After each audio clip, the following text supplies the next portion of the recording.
Assalamualaikum warahmatullahi wabarakatuh. Nah, di sini kami akan berbincang-bincang santuy, teman-teman. Kalian pasti sudah penasaran ya, kita mau berbincang-bincang, ngobrolin tentang apa gitu ya.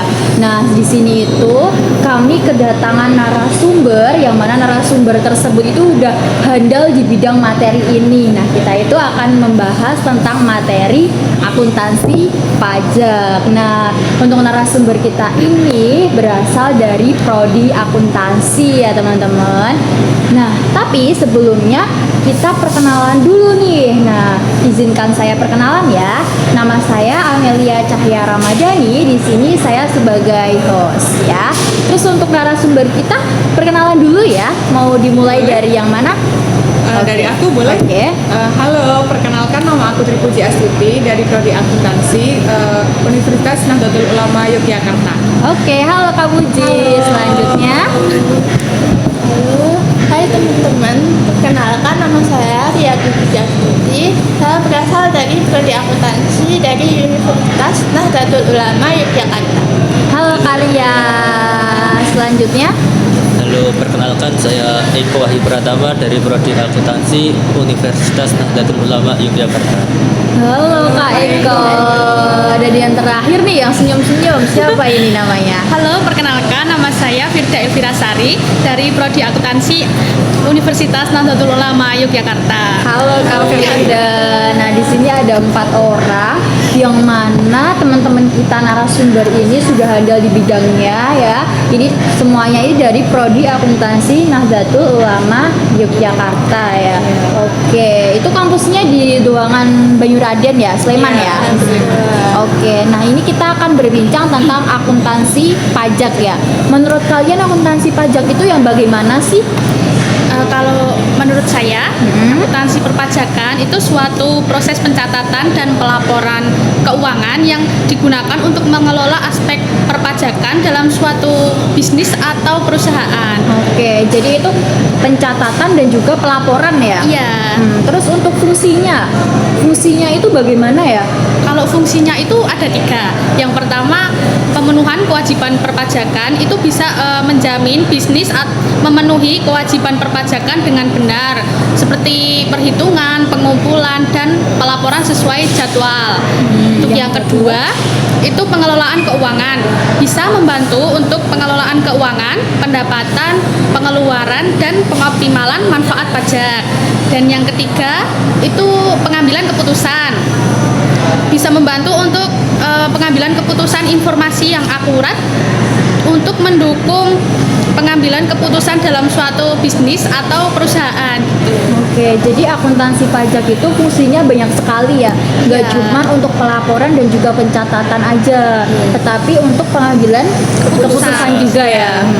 Terus untuk ininya, apa namanya, proses pembukuan dari pencatatan, pelaporan, pengambilan keputusan itu bagaimana sih Mbak Firda? Kalau untuk proses pembukuan perpajakan itu adalah proses pencatatan yang dilakukan secara teratur untuk pengumpulan data dan informasi keuangan seperti harta, kewajiban, dan modal. Jadi namanya apa, dipilah-pilah gitu ya, jadi Iya. ada tempatnya sendiri-sendiri ya. Terus untuk ketentuan umum pembukuan perpajakan itu ada 2 yang wajib membayar pajak yang diatur dalam Undang-Undang Pasal 28 Undang-Undang Nomor 28 Tahun 2007. Yang pertama itu ada wajib pajak badan, dan yang kedua ada wajib pajak orang pribadi. oke, jadi ada 2 ya, badan organisasi ya, Iya. sama pribadi. Jadi individu ya. Iya, Iya. jadi udah digolong-golongkan seperti itu untuk pajak sendiri.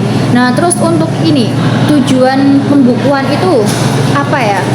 Nah, untuk tujuan pembukaan pajak itu ada 4 ya guys. Yang pertama itu untuk pengisian SPT. SPT itu surat pemberitahuan.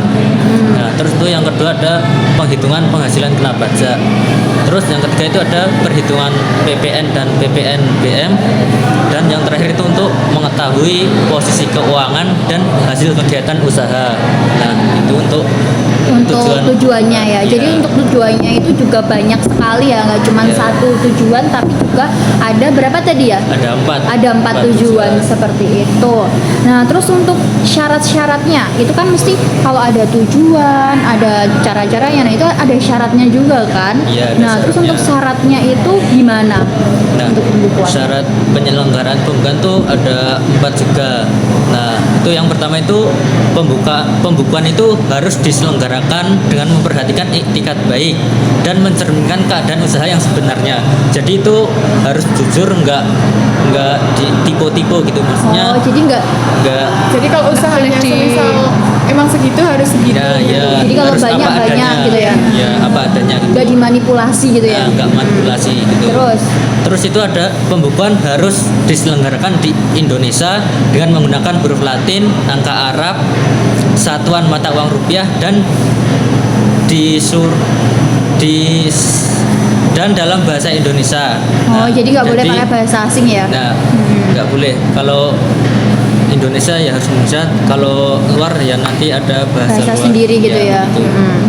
Oke, terus apa Terus lagi? ada perubahan terhadap metode pembukuan atau tahun buku itu harus mendapatkan persetujuan dari DJP dulu. Tuh. Terus yang terakhir itu pembukuan yang diselenggarakan sekurang-kurangnya terdiri atas catatan mengenai harta, kewajiban, modal, penghasilan dan biaya serta penjualan pembelian sehingga dapat dihitung besarnya pajak yang terutang itu berapa gitu. Oh, jadi bisa untuk mengukur itu ya? Nah, ya. Terus selanjutnya udah ya. Oke, jadi ada 4 tersebut ya untuk syarat-syaratnya. Nah, terus untuk pembukuan ini dalam bahasa asing dan mata uang selain rupiah itu ada lagi nggak ya, Mas Eko? Iya, ada. Jadi kalau dalam Indonesia itu sendiri, dalam bahasa asing itu juga sendiri gitu dibedakan. Nah, kalau untuk yang pembukaan bahasa asing itu wajib pajak itu harus minta izin tertulis dari Menteri Keuangan dengan mengajukan surat permohonan kepada Konwil paling lambat itu 3 bulan sebelum tahun buku diterbitkan gitu. Oh, gitu ya. Terus kan aku pernah denger nih, ada yang namanya akuntansi komersial sama akuntansi fiskal ya. Nah, terus kan itu aku juga pernah dapat pelajarannya materi pas aku dulu SMA. Itu kan untuk akuntansi komersial itu menurut dengan SAK atau syarat akuntansi keuangan. Tapi kalau yang ini yang apa namanya fiskal itu kan menurut aturan perundang-undangan seperti itu ya. Itu bener nggak sih? Bener ya? Iya. Benar ya. Oke. Terus kalau hubungan antara akuntansi komersial dengan akuntansi fiskal itu ini ya sangat berhubungan ya. Karena kan akuntansi komersial itu untuk dasar dari akuntansi fiskal tersebut seperti itu. Nah, terus ini Mbak, kalau misal pokok-pokok laporan keuangan fiskal itu kan ada banyak ya. Iya. Terus untuk ininya PPN dan PPh itu bagaimana ya? Oke, tadi yang disampaikan Mbak Amel tuh benar. Jadi laporan keuangan fiskal itu kayak akuntansi yang dibuat oleh kepentingan dan disusun berdasarkan peraturan perundang-undangan. Itu Iya. benar. Terus kayak pokok-pokoknya itu yang pertama itu ada neraca keuangan fiskal, yang kedua ada perubahan laba ditahan, ada perhitungan laba dan rugi, ada detail penjelasan laporan keuangan fiskal, ada rekonsiliasi laporan keuangan fiskal dan komersial, dan yang terakhir itu ada ikhtisar kewajiban pajak. Jadi ada 6. Ada banyak banget ya. Iya, banyak. Dan itu harus ada di dalam laporan. Laporan keuangan fiskal itu Ah, sendiri. Oke. Terus kalau ini perbedaan PPN sama PPh itu bagaimana sih? Oke, kalau menurut saya PPN itu kan pajak pertambahan nilai. Jadi pajak yang dikenakan atas setiap transaksi penyerahan barang dan jasa yang dilakukan oleh pengusaha. PPN itu bersifat nggak langsung. Artinya pajak ini dikenakan kepada konsumen akhir tetapi dipungut dan disetorkan oleh pengusaha. Kalau PPh sendiri itu pajak penghasilan, pajak yang dikenakan oleh penghasilan yang diterima oleh individu atau badan. Artinya pajak ini tuh bersifat langsung. Artinya pajak ini dibayarkan oleh wajib pajak berdasarkan penghasilan yang diterima gitu. Jadi perbedaannya tuh PPN itu nggak langsung. itu langsung kayak gitu. Oke, ya. Nah, jadi kita bisa paham banget ya karena narasumber kita ini sudah handal dalam bidang akuntansinya seperti itu. Nah, terus untuk pentingnya PPN dan PPH itu bagaimana sih? Kalau pentingnya akuntansi PPN dan PPH itu untuk perusahaan, yang pertama untuk kepatuhan pajak. Jadi perusahaan itu harus memastikan bahwa tiap dia itu memenuhi kewajiban pajak Pajaknya tepat ya. waktu gitu. Iya, iya. Yang kedua untuk perencanaan pajak. Jadi perusahaan itu harus bisa memungkinkan perusahaan untuk merencanakan kewajiban pajak secara efektif dan efisien. Oh ya, jadinya untuk melaporkan pajak itu juga harus yang efektif dan juga efisien ya. Ya, terus kayak berguna juga buat laporan keuangan. Misal kayak laporan keuangan itu dalam perhitungan laba sama kayak pajak yang diurutkan itu juga kayak berguna itu akuntansi pajak itu. Iya.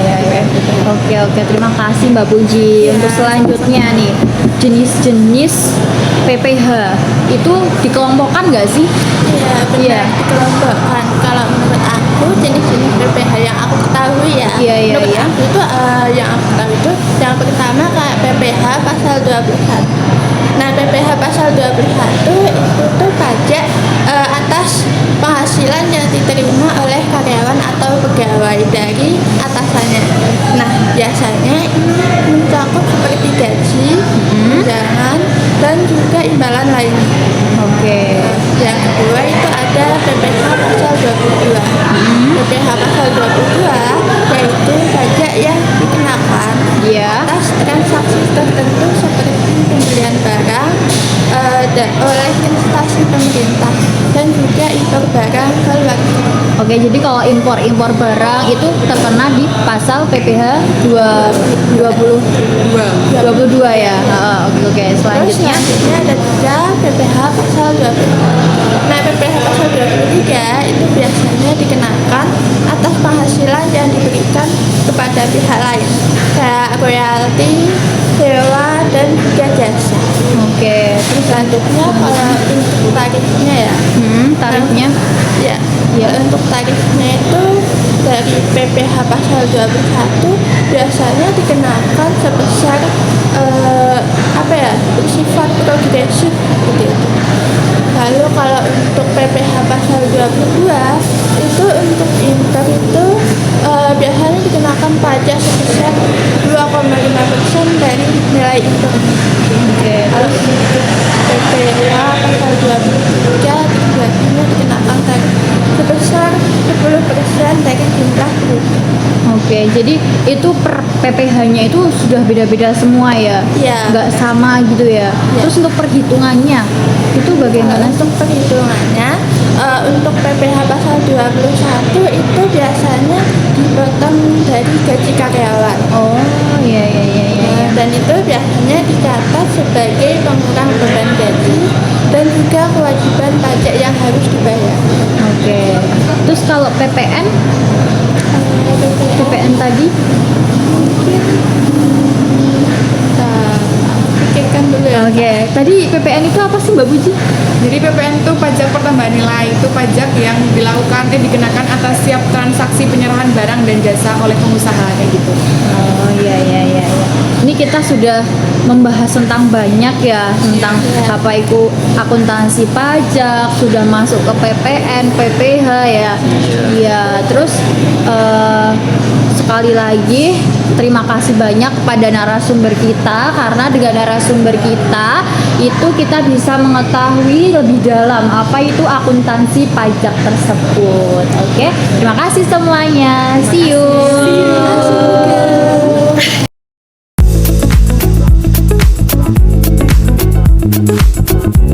Terus harapkan agar suatu saat ku berjumpa lagi. Semoga saja daku sempat berkenalan denganmu dari hati ke hati, lalu bicara cinta